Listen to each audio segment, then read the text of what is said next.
The 2000s, the time when deep video games and shallow people TikTok users were born. It was the decade of third-person action games and the golden age of classic RPGs. It was also the decade in which our favorite fictitious girlfriend brought our favorite fictitious person to life. It's beautiful. I imagine most of you became fully functioning adults in this decade, so you probably already know the benefits of self-imposed rules. So I'll share with you a few of mine. First, no stacking. If you didn't see this one coming, you must be new around these parts. Second, my release date, my platform of choice. For those of you who still don't get it, this refers to the year in which the game was released for my region and not when I played it for the first time. Third, no cluttering up the list with a genre. When our video about our favorite games from the 90s came out, this friend of mine said something along the lines of, "Dude, you dropped the ball with this one, yo. You forgot Quake, Exen, Heretic, Wolfenstein." It's the same! Yeah, what Joe said. Fourth, no expansion packs. So as good as they were, Mask of the Betrayer and Heart of Winter, we'll have to sit this one out. Fifth, this is a personal list. This time I'm also talking about the order of my picks. Seriously, if you don't like it, you can go watch this film instead.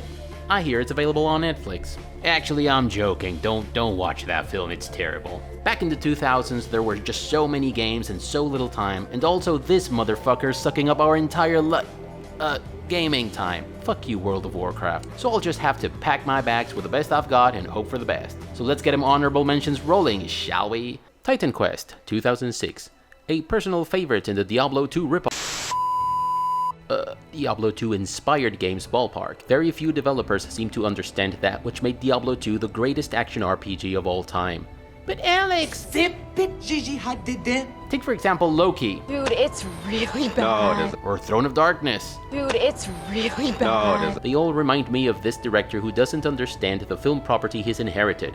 A man who fails to see that the original saga was not great because of its space pew-pew and the supernatural powers of some of its characters, but because it told the story of the journey of redemption of a broken, resentful man who had all but abandoned hope and given into the dark side. A journey that was ultimately made possible by this man's unyielding faith that there was still good in him.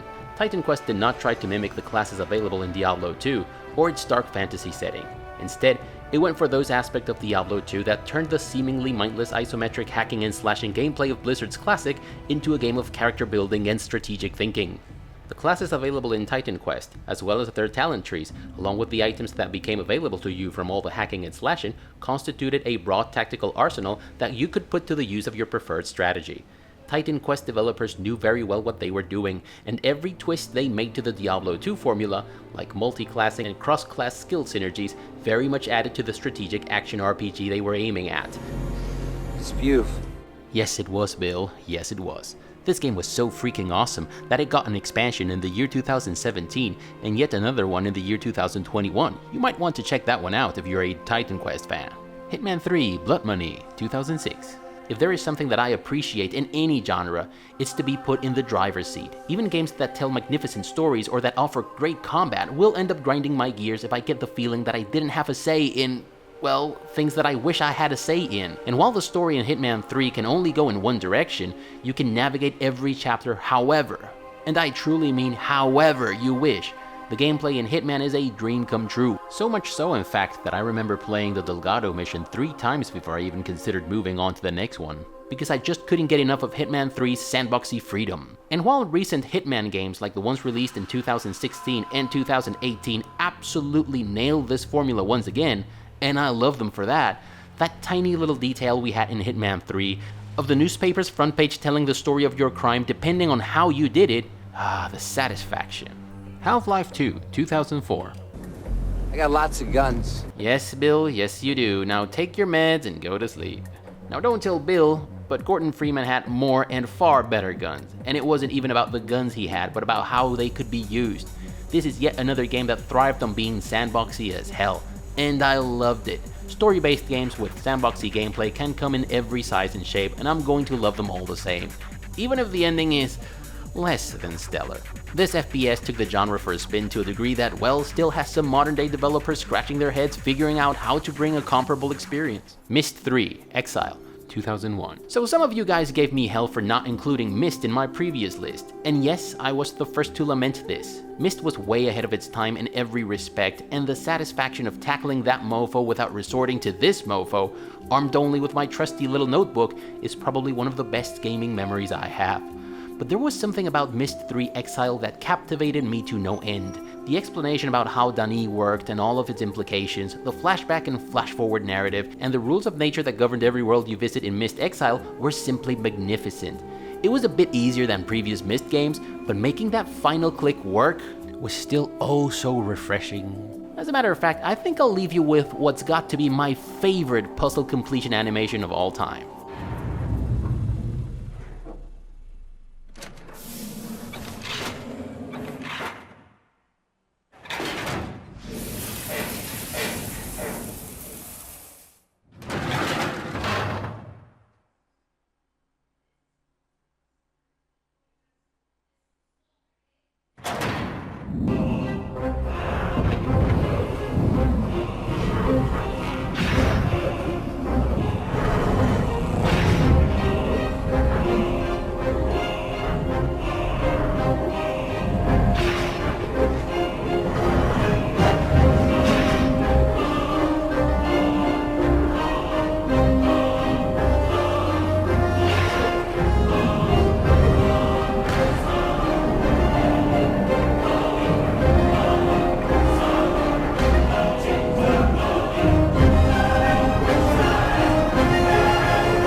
Breathtaking, isn't it?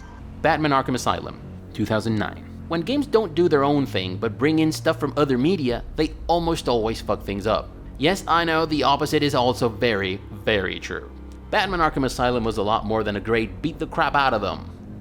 That's a genre, right? It was a lot more than a great video game. It was one of the first games to make the statement that if you're looking for the best narrative-driven audiovisual product for your favorite universe, you better start looking at video games too. This is especially true of DC Comics Warner products. Just look at the recent movies in the DCU. Save Martha! If we can even call it that. And compare their stories to the ones told in games like Injustice, Injustice 2, and the Batman Arkham series. I rest my case. And all that began with Batman Arkham Asylum, a game that still looks gorgeous today, a game that has tight combat animations and a lot more than brawling to throw your way. There's non-linear progression, some gadget-based puzzle solving, and some proper Batman-y detectiveness. I don't think this was the best game in the series, but I can totally see why some say it is, even if the final fight was of dubious quality. So here are my favorite games from the 2000s. God of War, 2005. When I played this game for the first time in the PS2, I couldn't believe how good it was. God of War inspired many sequels and its fair share of copycats, but the first one was a tour de force of good design decisions, visceral combat, and awesome storytelling, even if there are a few things that don't seem to make much sense. I was especially impressed with how the game Scratch that. Masterfully integrated puzzle solving as part of its core mechanics. Take for example this part in which you had to use Medusa's head to freeze the Minotaur exactly when he was standing over the tile that kept the door open. The 4-act was hot garbage! and there seemed to be too many bosses and mini-bosses at the beginning, but barely any later on. But that aside, it was perfect. Icewind Dale 2, 2002. I'll tell you that this is the latest game to be included in any of my top 10 favorite lists. I'm too old to know mercy, or to change my mind about these things. I only played this game this year because back in the day, I didn't think the original was all that great, and I really didn't care much about its sequel. If there is one good thing that came from embarking upon the road to Baldur's Gate 3, was the opportunity to play Heart of Winter and Icewind Dale 2. I loved everything about it. Well, almost everything, stupid Dragon's Eye dungeon. Combat was challenging and diverse, creating my character with all that D&D 3rd edition goodness felt like heaven, and it made each and every of my party members feel unique, not because of their individual contribution to my overall combat strategy, but because they had special talents that could get me the best results in plot-related and exploration situations. The story also felt like a high-stake role from beginning to end that added a feeling of adventure that I found refreshing in 2021, and that made me say, ah yes, those were the days. Star Wars, Knights of the Old Republic, 2003. Listen, don't waste your time with this guy, and much less with these guys. Is it bad? Dude, it's really bad. No, it isn't. As we already said when we talked about Batman Arkham Asylum, if you want to make sure you're getting the good stuff from your favorite properties, take the time to look into their games. You will not be disappointed. In fact, Knights of the Old Republic is one of those holy shit games. Its characters are fantastic, their predicaments are relatable, and more importantly, you are in the driver's seat of the protagonist's story. Taking the steering wheel in a game that has multiple branching paths and high production value cutscenes? No way! BioWare was one of the select few developers that put effort and money into high production values for roads, and especially roads not taken. And even if it hasn't aged too well, this is one of the quintessential pieces. And if you are a Star Wars fan, this is a no-brainer, a little bit like this guy. World of Warcraft, 2004. The 70s had marijuana, the 80s had cocaine, and the 2000s had World of Warcraft.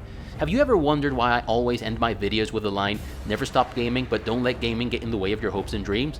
Well, you need not look any further than World of Warcraft. In retrospect, I shouldn't have picked up these cursed piece of software. But there is no denying that some of my most memorable, epic, and straight out awesome gaming memories come from this infamous massive multiplayer online role-playing game. Yes, it is farmy. Yes, most tactics were really a matter of doing the exact thing you needed to do at the exact time. And yes, it could be toxic at times. But stepping into a dungeon and braving its challenges along with your favorite online friends, each contributing his or her own thing to the collective party effort, and bringing that epic boss down, or being the last man standing and saving the day in the final fight, there's never been a feeling quite like it. We all have good old war stories to tell from World of Warcraft, don't we? Well, allow me to regale you with a short one from my days. I remember that one time in which everyone in my party of 10 died in the final fight against Prince Malchezaar in Coruscant. And as I was getting ready to be crushed into oblivion, I did the Tom Hanks thing in Saving Private Ryan, and I shadow bolted Prince Malchezaar's ass out of existence. And the cherry on top of that ice cream was that I then used my cables to bring one of the healers back to life. Call of Duty 2003. Yes, I know this franchise has become Pathetic! and I certainly couldn't care less about anything that has happened with it in the last 15 years or so. But this game? This one deserves a bad motherfucker seal of approval. And it's non-negotiable. A 10 out of 10 in my book. Call of Duty had everything I wanted from a World War II shooter, and then some.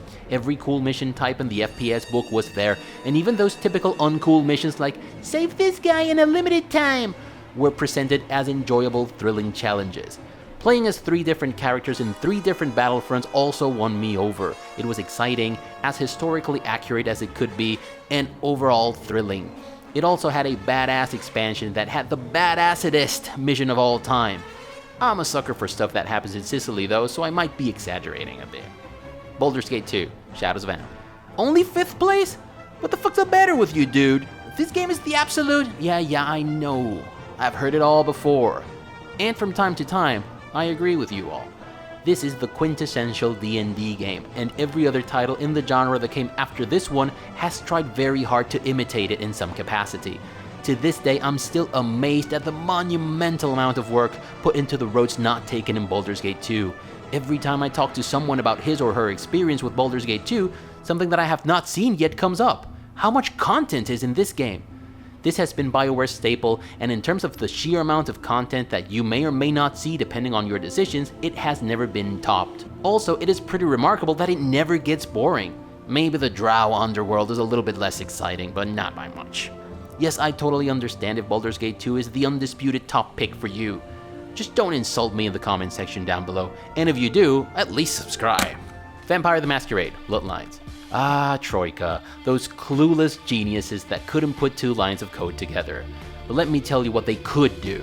They could put together amazing stories with deep lore and tie all of it together masterfully through a lean narrative filled with high stakes and an unparalleled feeling of adventure.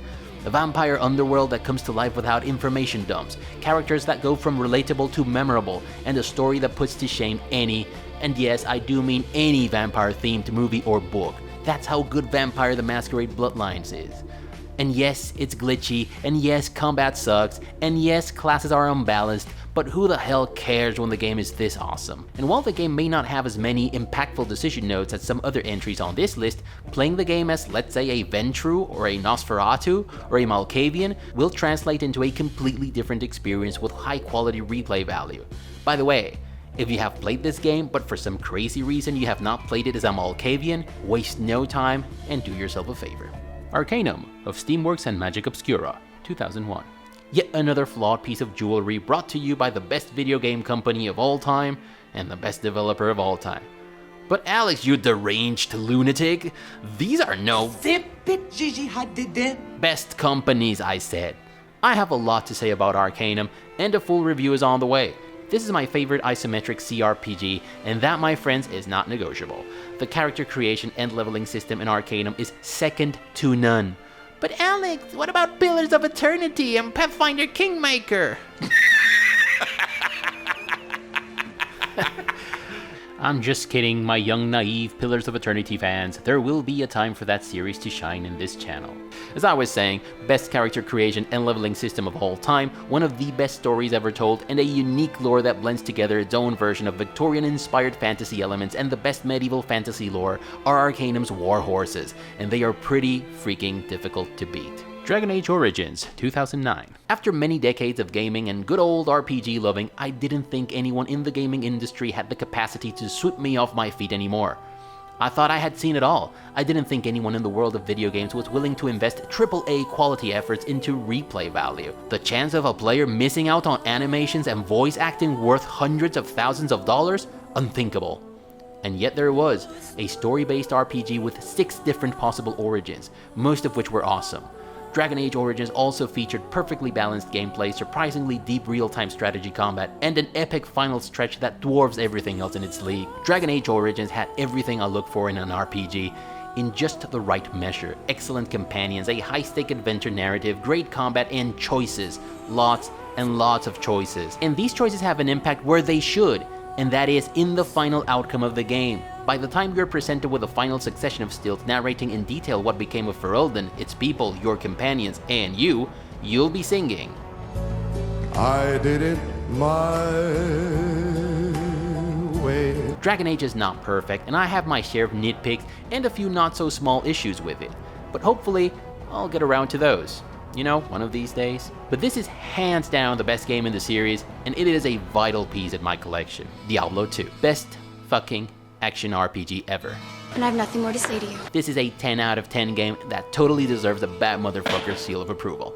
Diablo 2 set the standards for isometric action RPG, and it did so in such an impactful way that modern day titles in the subgenre still struggle to deliver a comparable experience. Some try to take the formula for a spin without quite understanding what's great about it, and some others stick to the plan as much as they can and maybe dare to throw a couple of discreetly innovative ideas. Each class in Diablo 2 came packed with a world of tactical possibilities in the form of talent trees. This translated into a unique gaming experience for every one of them. Just play the game as a barbarian and then as a necromancer. They are two completely different games.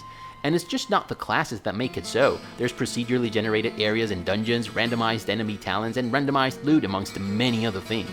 Also, the loot in Diablo 2 is second to none in the world of RPGs.